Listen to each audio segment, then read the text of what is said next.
ఆపదామపహర్తారం దాతారం సర్వసంపదాం లోకాభిరామం శ్రీరామం భూయో భూయో నమామ్యహం.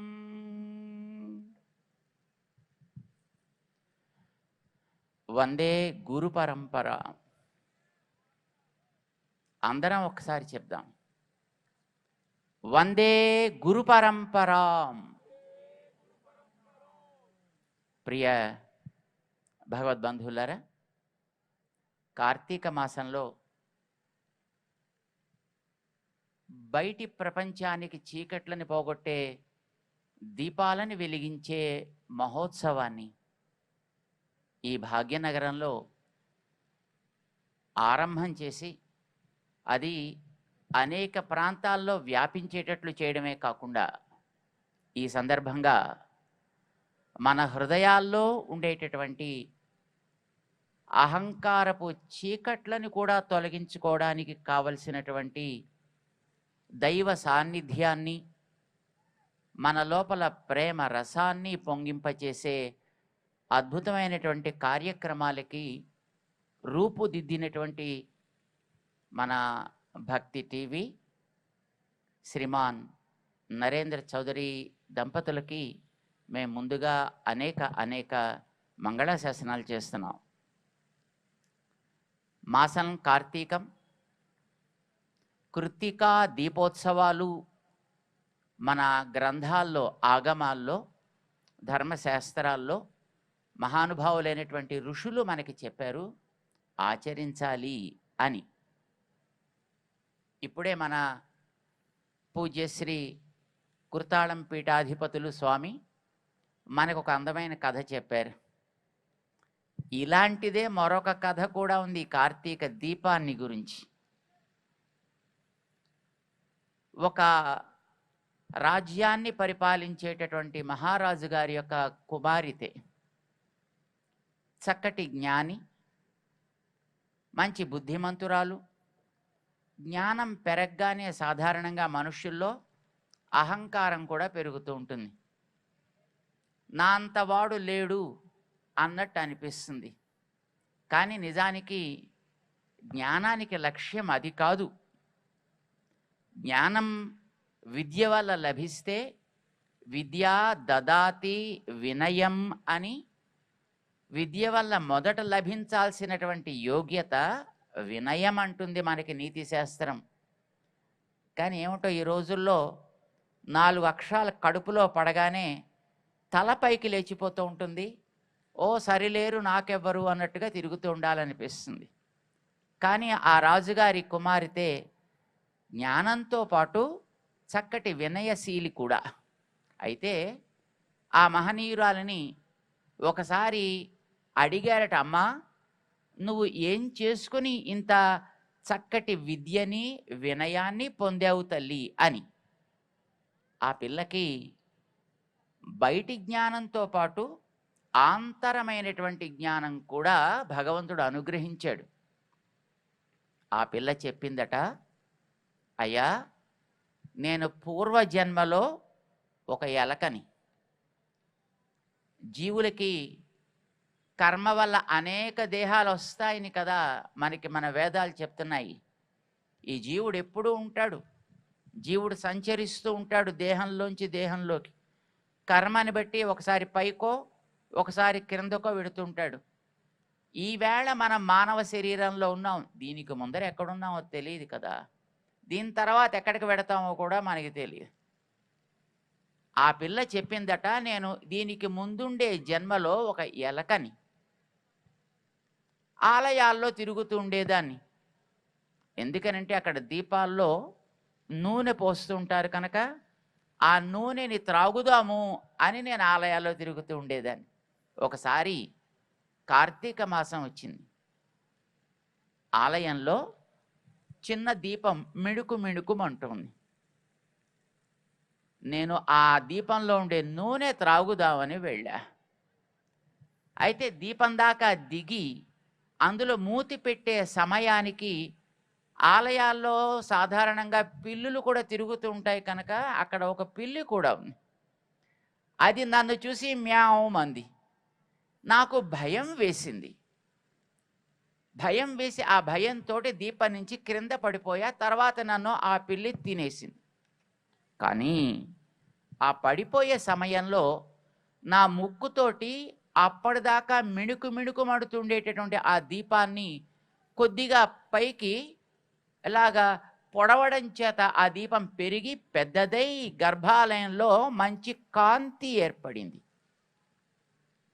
గర్భాలయంలో దేవుడి ముందర ఒక దీపాన్ని కాస్త పెంచి పెద్ద చేసినటువంటి ఒక సుకృత ప్రభావం ఈవేళ నన్ను ఈ రకమైనటువంటి స్థితిలోకి తీసుకొచ్చింది అని ఆ పిల్ల చెప్పినటువంటి చరిత మనకి పురాణాల్లో కనిపిస్తుంది. తాత్పర్యం ఏంటంటే ఈ కార్తీక మాసంలో మనం అందరం కూడా మనలో ఉండే చీకట్లని తొలగించుకునే ప్రయత్నం చేయవలే. చీకట్లు బయట ఉంటాయి, లోపల కూడా ఉంటాయి. అంటే రకరకాల స్థానాల్లో ఉంటాయి. ఇంద్రియాణి మనోబుద్ధి అస్య అధిష్టానం ఉచ్యతే అని భగవద్గీతలో శ్రీకృష్ణుడు మనలో ఉండే కోరికల గురించి చెబుతాడు. ఈ కోరికలు అనేటటువంటి ఒక స్థానంలో ఉండబోయ్ అర్జున, ఇది మన ఇంద్రియాల్లో ఉంటాయి, మనస్సులో ఉంటాయి, బుద్ధిలోనూ ఉంటాయి అని చెప్తాడు ఆయన. అట్లాగే మనలో ఉండేటటువంటి అహంకారపు చీకట్లు కూడా ఈ బయటి ప్రపంచంలో వ్యాపించి ఉన్నట్టే మన ఇంద్రియాల్లోనూ ఉంటాయి. వాటికి ఎలా ఎప్పుడు ఎక్కడ పనిచేయాలో తెలియకుండా చేయడానికి. మనస్సులో ఉంటాయి, యోగ్యమైనటువంటి ఆలోచనలు రాకుండా అడ్డటానికి. బుద్ధిలోనూ ఉంటాయి, సరి అయినటువంటి నిర్ణయాలని చేసుకోనివ్వకుండా మనని కలతపరచటానికి. ఇన్ని చీకట్లు పోవాలి అనే మనం కోరుకుంటాం. ఈ చీకట్లని పోగొట్టుకోవడం, బయట చీకట్లయితే దీపాల వల్ల పోగొట్టుకుంటాం. మనం ఇన్ని లైట్లు ఇక్కడ మనం వెలిగించాం, మరికొన్ని దీపాలను మరికొంతసేపట్లో మనం వెలిగించబోతున్నాం. కానీ లోపల చీకట్లని పోగొట్టేది ఎట్లా? దేనితో లోపల చీకట్లు పోతాయి? ఈవేళ మనకి ప్రపంచంలో ఎన్నో రకాల చీకట్లు వస్తున్నాయి. కేవలం ధనమే ప్రధానం అనుకునేటటువంటి ప్రవృత్తులు మనం ప్రతి రంగంలోనూ చూస్తున్నాం. ఇది ఒక రకమైనటువంటి భయంకరమైన చీకటి. మనిషికి కర్మ వల్ల వచ్చింది దేహం అనేది. ఇది మనం తెచ్చుకుంటే రాలా. మన ఎవరి దగ్గర అప్లికేషన్ పెట్టి మనం దీన్ని సంపాదించలా. మన తల్లిదండ్రుల దగ్గర కూడా మనం కోరి ఈ దేహాన్ని మనం పొందలా. ఎవడో ఇచ్చాడు. ఎవడిచ్చాడో మనకి తెలియదు, కానీ ఎవరో ఇస్తేనే ఇది వచ్చింది. దేహంతో పాటు ఈవేళ మనం ఇవి అని అనుకునే లింగము కానీ, వయస్సు కానీ, కులము కానీ, వర్గము కానీ, వర్ణము కానీ, రంగు కానీ, ఇవేవి మనం తెచ్చుకుంటే రాలా, మనం తీసేస్తే పోవు. తాత్కాలికంగా వేసుకునే రంగుల వల్ల కొన్ని తాత్కాలికంగా కనిపించకపోవచ్చు, కానీ సహజమైనటువంటి స్థితి మారేది కానే కాదు. ఈ దేహం ఉన్నంత వరకు కూడా మనం తెచ్చుకోకుండా వచ్చిన దాన్ని మనం చూసి గర్వపడ్డం ఏం తెలివంటాం మనం? ఆకాశం నిండా మేఘాలు పట్టాయి. అయ్యో ఈ మేఘాలు పోవాలే పోవాలే అని మనం దాని గురించి ఎందుకు పట్టాలి మేఘాలని మనం ఏడిస్తే అవి వింటాయా? పోతాయా? మనం తేకుండా వచ్చే వాటి విషయంలో నిజానికి మనం ఏ రకమైనటువంటి ప్రవృత్తి ఉంచాల్సిన అవసరము లేదు. దేహం కూడా అంతే. ఇది మనం తెచ్చుకుంటే రాలే. ఈ దేహానికి సంబంధించిన ఏవి మనం తెచ్చుకుంటే రాలేదు. కనుక నిజానికి అట్లాంటి వాటి గురించి మనం అహంకరించాల్సినటువంటి అవసరం లేదు.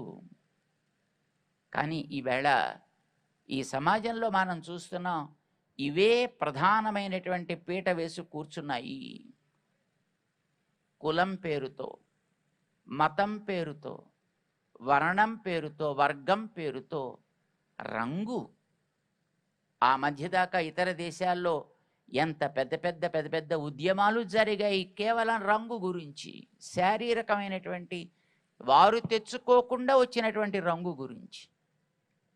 ఇది ఒక భయంకరమైనటువంటి చీకటి. ఈవేళ మనం చూస్తున్నాం, ఒకే మతానికి సంబంధించినటువంటి వ్యక్తులలో కూడా తమ వారిని తామే చూసి సహించలేని ఒక దారుణమైనటువంటి స్థితిని మనం చూస్తున్నాం. వాయవ్య దేశాల్లో ఎందుకు వస్తున్నాయి ఇవి?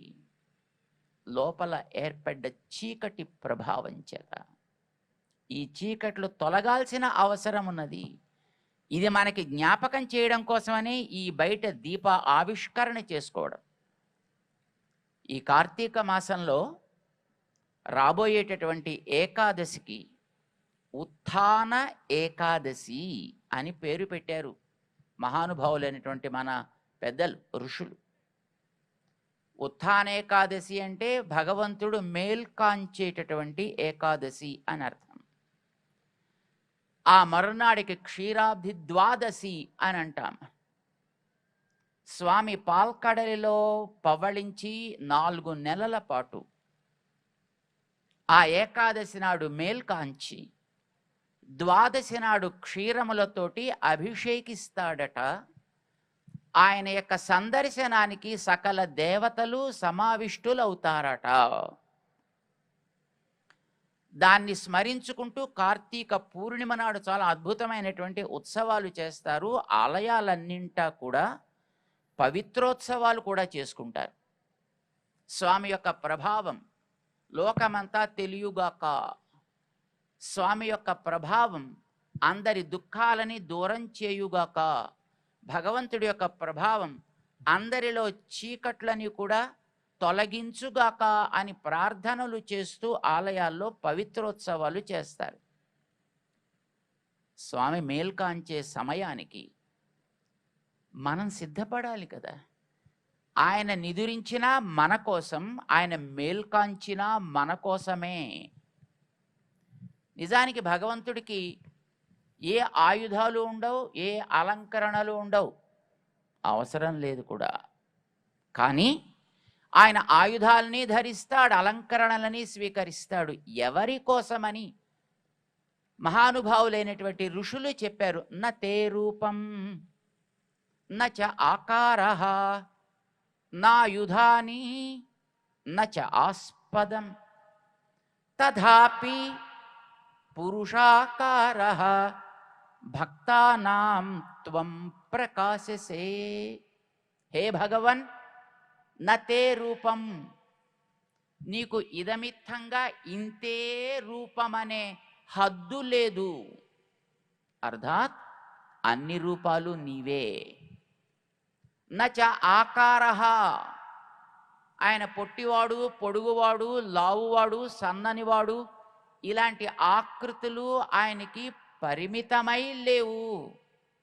అంటే ఈ లోకంలో చూసే అణుహు, బృహత్, కృశః, స్థూలః అన్ని ఆకృతులు ఆయనవే. అండ్ బియాండ్ ఆల్సో, అంటే వీటికంటే అతీతమై కూడా ఆయన ఉంటాడు అని అర్థం. నా యుధాని, ఆయనకి ఏవో కొన్ని మనకి తెలిసినటువంటి పరిమితమైన కొన్ని ఆయుధాలని అర్పిస్తాం. కానీ అంతవరకే ఆయనకి సీమితము కాదు. అంటే సకల ఆయుధాలు ఆయనవే, కానీ ఆయనకి అది అవసరం లేదు. నచ ఆస్పదం, ఆయన వైకుంఠంలో ఉంటాడా, కైలాసంలో ఉంటాడా, పాల్కడలిలో ఉంటాడా, అయోధ్యనా, బృందావనమా, మరొకట. నాస్పదం, ఆయనకి ఇదమిత్తంగా ఇంతే అనేటటువంటి చోటు లేదు. లేదు అంటే ఆయన ఎక్కడ ఉండడానికి కాదండి అర్థం. ఆయన పరిమితుడు కాడు అని అర్థం. ఆకాశానికి చోటెక్కడా? మీ ఊళ్ళోనా, మా ఊళ్ళోనా, మీ పెరట్లోనా, మా పెరట్లోనా? ఆకాశం అంతటా అది లేని చోటంటూ లేదు. గాలికి చోటెక్కడా? అంతటా ఉంటుంది, లేని చోటంటూ లేదు. ఈ గాలి ఆకాశం లాంటివే ఇలా ఉంటే, అలాంటి వాటిని తన దేహంలో ఒక మూల కలిగినటువంటి ఆయనకి ఇది చోటు, ఇది స్థానము, ఇది ఆకృతి అని ఎట్లా చెబుతామయా? నువ్వు ఏ రూపం చూసినా అది ఆయన రూపమే. అర్జునుడికి సందేహం కలిగితే 11వ అధ్యాయంలో చూపించాడు ఆయన తన యొక్క విరాట్ రూపాన్ని. పాపం అర్జునుడు కాస్త గాబరా పడిపోయాడు. ఏమిటవుతోందో తెలియలే ఆయనకి, ఎక్కడున్నానో తెలియలేదు, చుట్టూ ఏమవుతోందో తెలియలేదు. అమ్మో అమ్మో, నేను చూడలేని రూపాన్ని, ఆది తెలియటం లేదయా, మధ్య తెలియటం లేదయా, అంతము తెలియటం లేదయా, నన్ను అనుగ్రహించి ఈ రూపం నాకొద్దు, తేనైవ రూపేణ చతుర్భుజేన, నాకు బాగా అలవాటైనటువంటి 4 చేతుల రూపమే చూపించవయ్యా ప్లీజ్ ప్లీజ్ అని అడిగాడు ఆయన. అర్జునుడు అన్ని రూపాలు చూపించాడు ఆయన ఆ వేళ తనలో. అలాంటి వాడైనప్పటికీ కూడా ఎందుకోసం ఆయనకి ఒక ఆకృతి, ఒక రూపం, కొన్ని స్పెసిఫిక్ ఆయుధాలు, ఏవో కొన్ని స్పెసిఫిక్ ఎబోర్డ్స్, కొన్ని స్థానాలు ఎందుకు ఏర్పాటు చేశారు? చేయలా, ఆయన చేసుకున్నాడే. ఎవరి కోసం? భక్తానాం త్వం ప్రకాశసే, ఎవరైతే ప్రేమ కలిగి ఉంటారో, ఎవరి హృదయాల్లో ఉండేటటువంటి చీకట్లు తొలగించుకుని వెలుగులు నింపుకోవాలనే కోరికతో తమ హృదయములనేటటువంటి కలశాలని చక్కగా తోమి శుద్ధం చేసుకుని రెడీగా పెట్టుకుంటారో, అందులో ప్రేమ రసాన్ని నింపటం కోసం అని వారి కోసం నువ్వు రూపధారణ చేస్తావా? వారికి ఏది నచ్చితే అట్లా, ఎంత నచ్చితే అట్లా.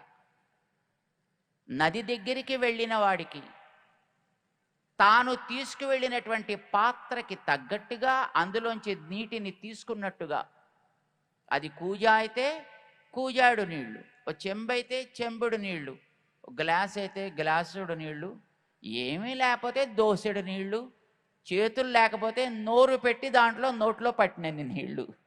ఇది తీసుకోవడానికి ఎట్లా అవకాశం ఆ నది ప్రసాదిస్తుందో, సర్వేశ్వరుడైనటువంటి భగవానుడు కూడా తనని ప్రేమించేటటువంటి భక్త శిఖామణుల కోసమని వారు ఏ యోగ్యతని తమ యొక్క మనస్సులకి కలిగించుకుంటారో దానికి తగ్గట్టుగా తనని తాను అకామిడేట్ చేసుకుంటాడు. దానికి తగ్గట్టుగా తనని తాను రూపుదిద్దుకొని వాళ్ళ హృదయాల్లో నిండాలి అని కోరుకుంటాడు. అందులో ఉండేటటువంటి స్వచ్ఛమైనటువంటి ప్రేమకి తాను అభిషిక్తుడవుతాడు. పాలతోటి అభిషేకం చేస్తారు క్షీరాబ్ది ద్వాదశికి, రేపు రాబోయేది, ఇంకొక 3-4 రోజుల్లో వస్తోంది మనకి. అయితే అది మామూలు బయట దొరికేటటువంటి పాలు కావు. ఆ పాలిచ్చేవి మనం మామూలుగా చూస్తుండేటటువంటి గోవులు కావాయా? సర్వోపనిషదో గావహ అని చెప్పినట్లుగా వేద వాంగ్మయమంతా గోవులైతే అవి ప్రసాదించేటటువంటిది భగవంతుని యొక్క దివ్యమైనటువంటి అద్భుతమైన కళ్యాణ గుణాలనేటటువంటి క్షీరము. ఆ క్షీరంతో స్వామిని అభిషేకించాలి. అలా అభిషేకించాలని అనుకునే వారి కోసమని తాను ఆ పాల్కడలిలోంచి మేల్కొంటాడు. వారి యొక్క ప్రేమకి తాను కరుగుతాడు. వారేం చెబితే అది చేస్తాడు.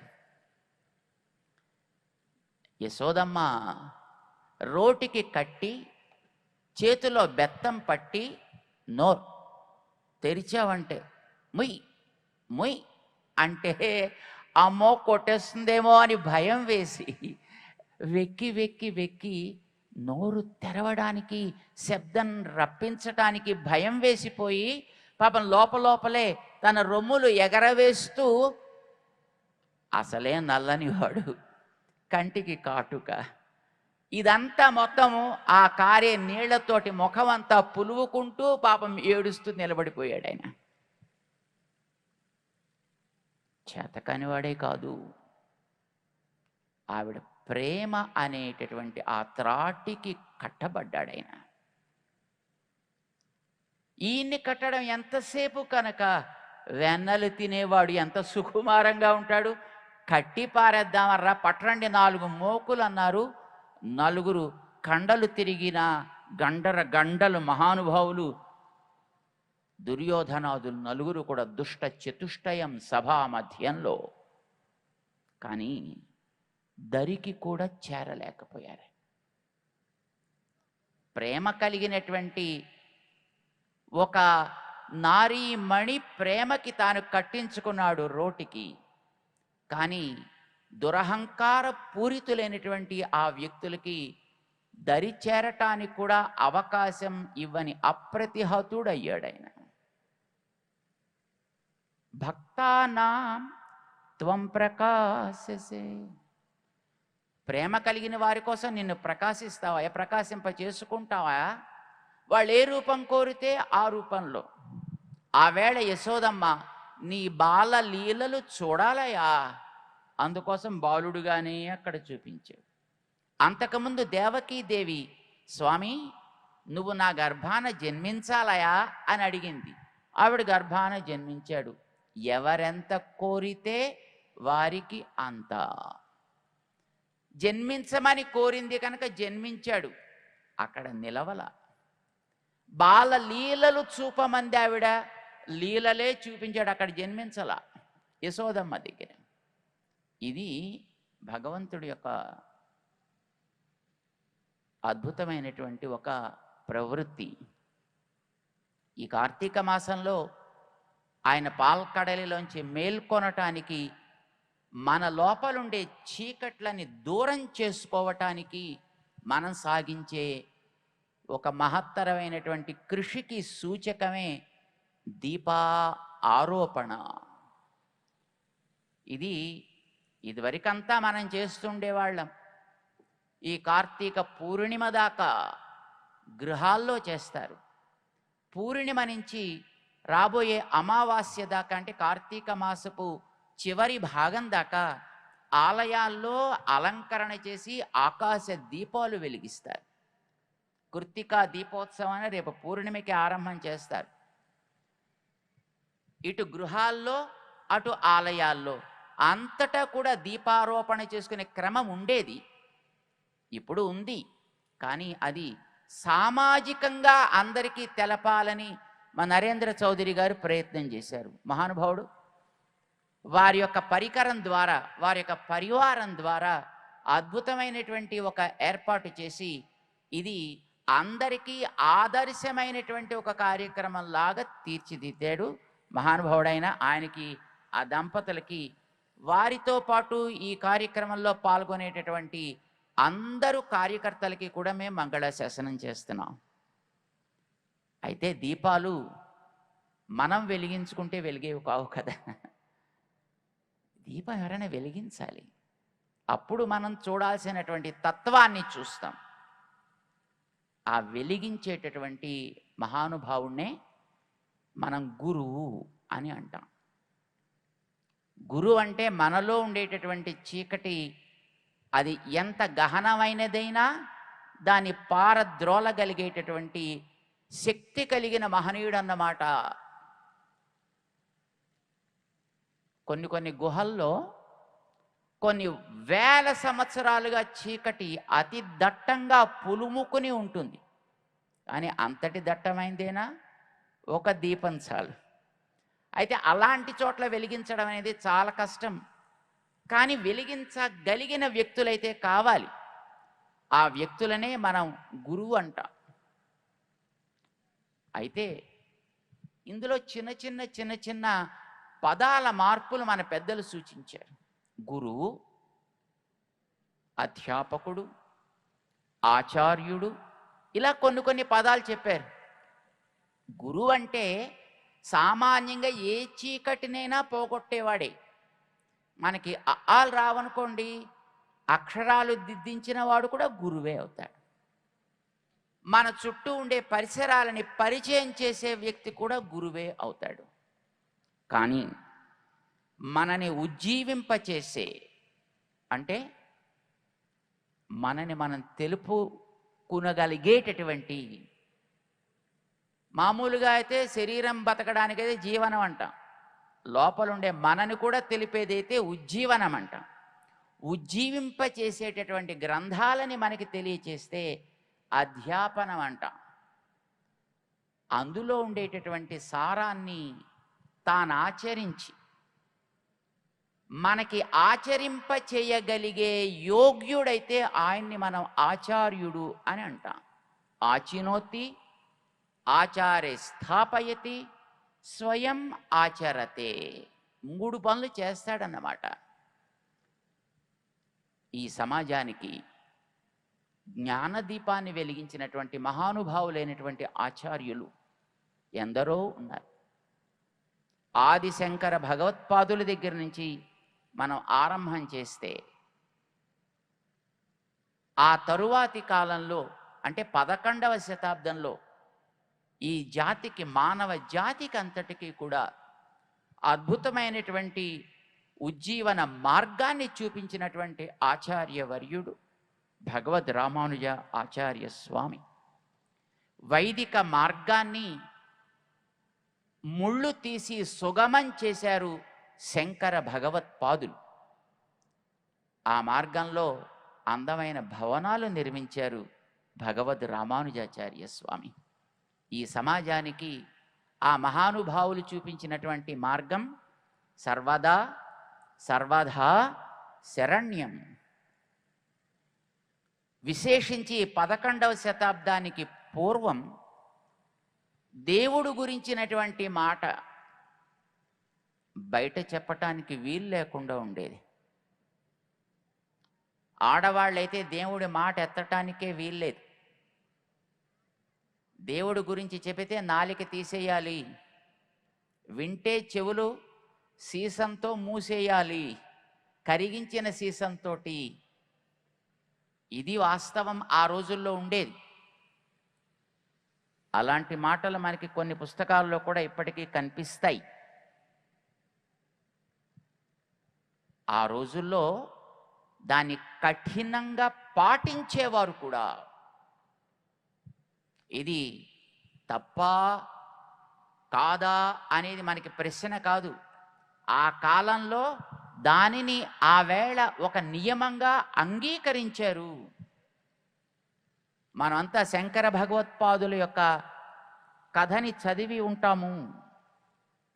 ఆ మహానుభావుడు స్నానమాచరించి బయటికొస్తే ఎదురుకుండా ఒక దళితుడు కనిపిస్తే, ఏమయ్యా, మేము నడిచే మార్గంలోకి రాకూడదని తెలియదా, తప్పుకో ఇక్కడి నుంచి అంటే, ఆ వ్యక్తి అడిగట ఆ మహనీయుడిని, శంకర భగవత్పాదుల వారిని, ఎవరిని తొలగమంటావయ్యా ఇక్కడి నుంచి, శరీరాన్న ఆత్మనా?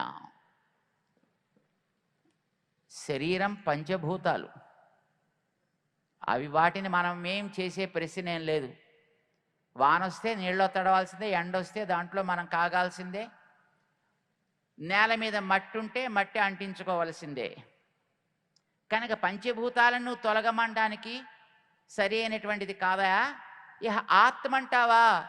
నీ సిద్ధాంతంలో సర్వవ్యాపి కదా, అంతటా ఉండేది కదా, అది లేని చోటే లేదు కదా, మరి ఎక్కడికి వెళ్ళమంటావా?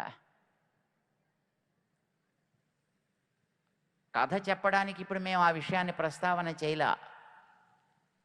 కానీ ఆనాటి సామాజికమైనటువంటి స్థితి అట్లా ఉండేది. అది ఎవరి తప్పు కాదు, అది ఒకనాటి సమాజపు స్థితి అది. రామానుజాచార్యుల వారు 11వ శతాబ్దంలో వచ్చినప్పుడు సమాజంలో ఉండేటటువంటి అసమానతలని వారు గమనించారు. 32 సంవత్సరాల కాలం జీవించి ఉన్నారు శంకర భగవత్పాదులు. ఆ కొద్దిపాటి సమయంలో ఆ మహనీయుడు సాగించినటువంటి మహోత్తరమైనటువంటి కార్యక్రమం వర్ణనాతీతం. కానీ 32 సంవత్సరాల వయసు అంటే ఎంత? వారు మరికొంతకాలం జీవించి ఉంటే రామానుజాచార్యులు వారి అవసరం వచ్చి ఉండేది కాదు సమాజానికి. కానీ తర్వాత రామానుజాచార్యుల వారు 120 సంవత్సరాల కాలం ఈ భూమి మీద వేంచేసి ఉండి నలుచెరగులా వారు సంచరించి సమాజంలో ఉండేటటువంటి రుగ్మతలని గమనించి వాటిని నిర్మూలించేటటువంటి మహోద్యమాన్ని సాగించారు. అవ్వేళ కులం ఏదైనా, జాతి ఏదైనా, రంగు ఏదైనా, లింగం ఏదైనా, మనమందరం పుట్టింది ఈ మట్టి మీద. ఈ భూమాత మనందరికీ కన్న తల్లి. ఈ భూమిని ఉద్ధరించినటువంటి భగవంతుడు మనందరికీ తండ్రి. మనందరం వారి సంతానమే. కర్మ వల్ల ఏర్పడ్డ దేహాల వల్ల మనలో అంతరాలు ఉన్నప్పటికీ మనందరం ఒకే భగవంతుడికి సంతానమైతే ఆ భగవంతుడి నామాన్ని చెప్పటానికి, తండ్రి తల్లి యొక్క నామాన్ని పలకడానికి అవరోధం ఎందుకు ఉండాలి? ఒకవేళ కొందరు దీనులో దళితులో అయితే నిజానికి భగవంతుడి యొక్క ప్రేమ వాళ్ళయందే అధికముగా ఉంటుంది. మనందరికీ తెలుసును.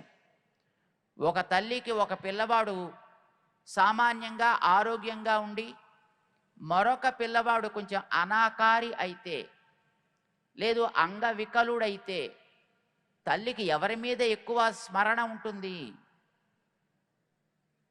ఏదైనా ఒక స్వీటో హాటో చేస్తే ఎవరిని ముందు తలుచుకుంటుంది ఆ తల్లి?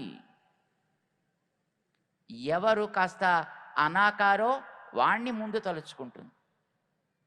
భగవంతుడు ఈ ప్రపంచంలో ఉండేటటువంటి దీనులని దళితులనే ముందు స్మరిస్తాడు. ఎందుకంటే వారి యందు తన కృప ఎక్కువ అవసరం కనుక.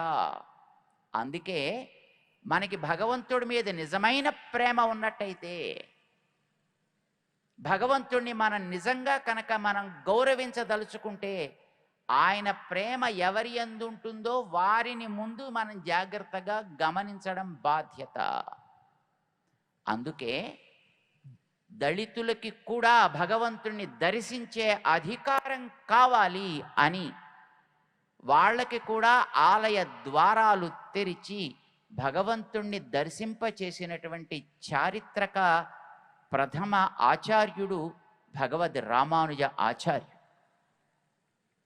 అలాంటి వాళ్ళకి కూడా శ్రద్ధ కలిగితే, నేను కూడా బాగుపడాలనే కోరిక కలిగితే వారికి కూడా భగవంతుడి మంత్రాన్ని అందించాలి అని భగవన్ మంత్రాన్ని అందరికీ అందించినటువంటి మహోదార వ్యక్తిత్వం రామానుజ ఆచార్యునిది.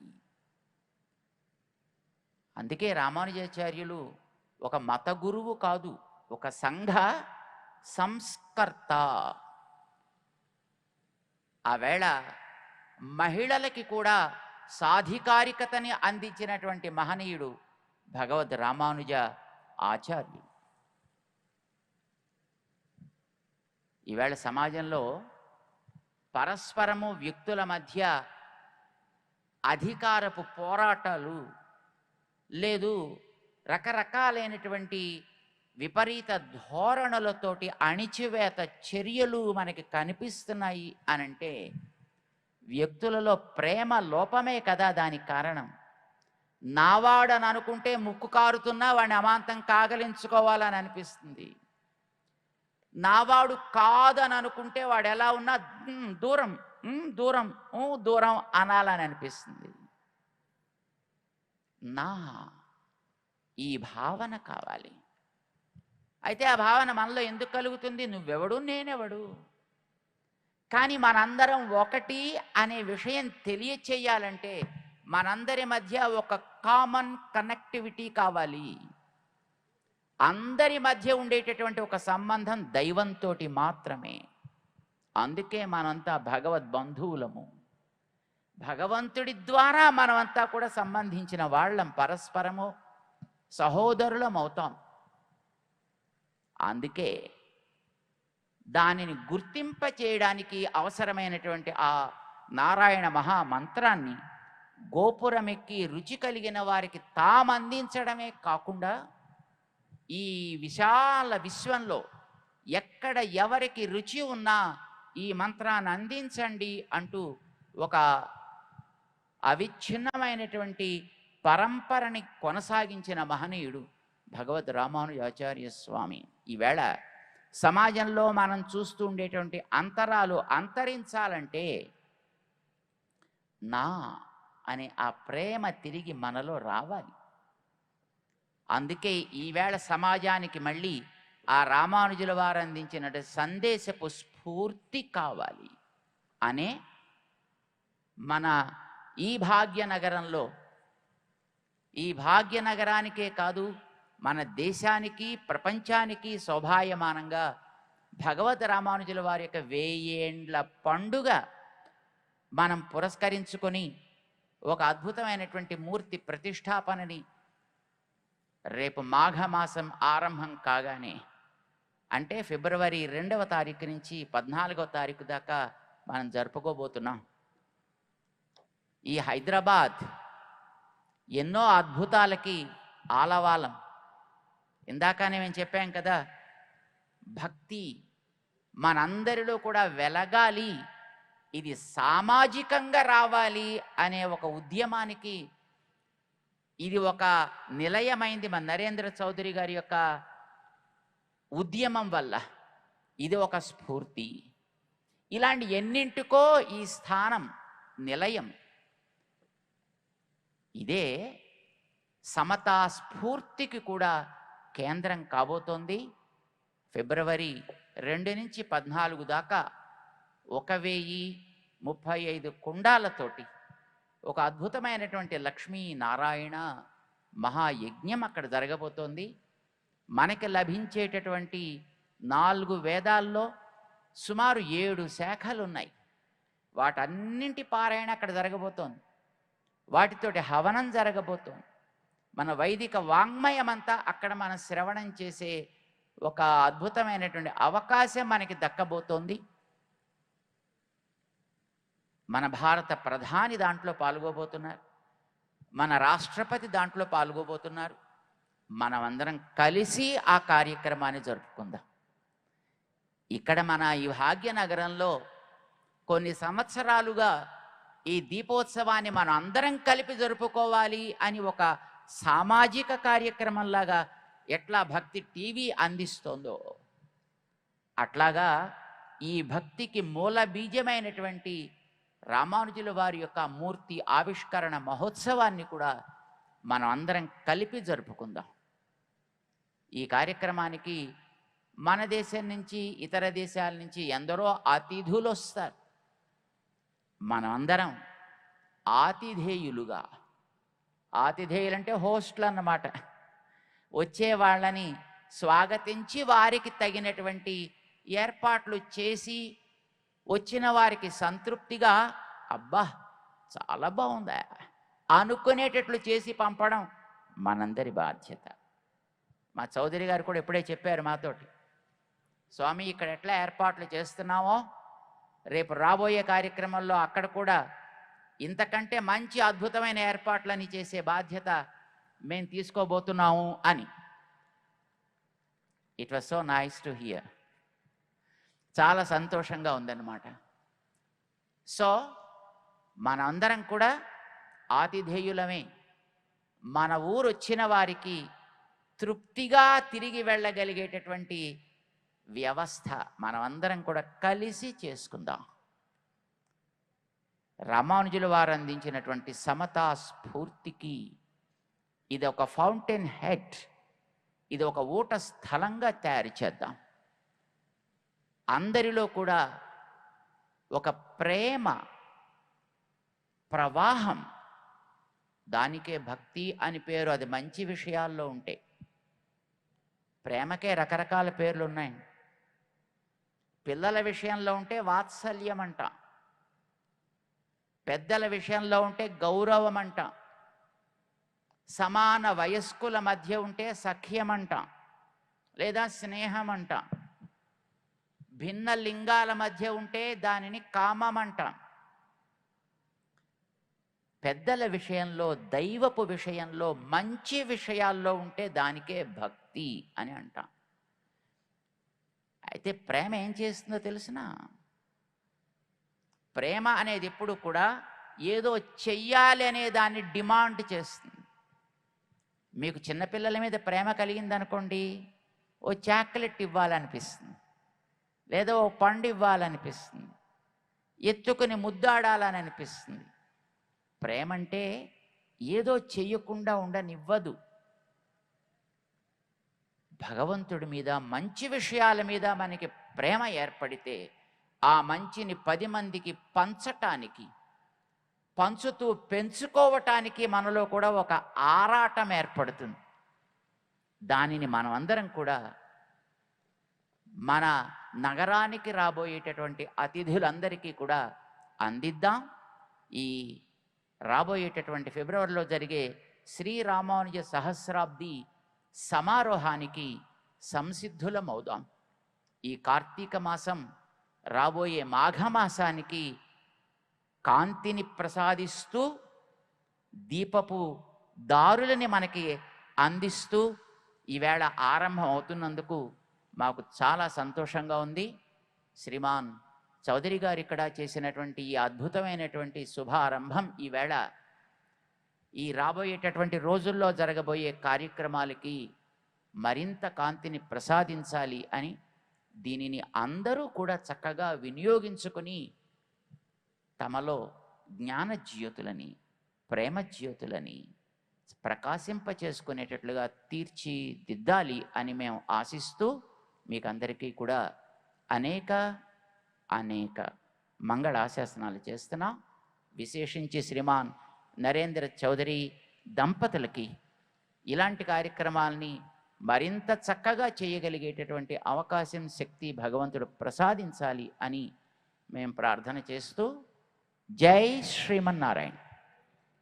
వందే గురు పరంపరాం.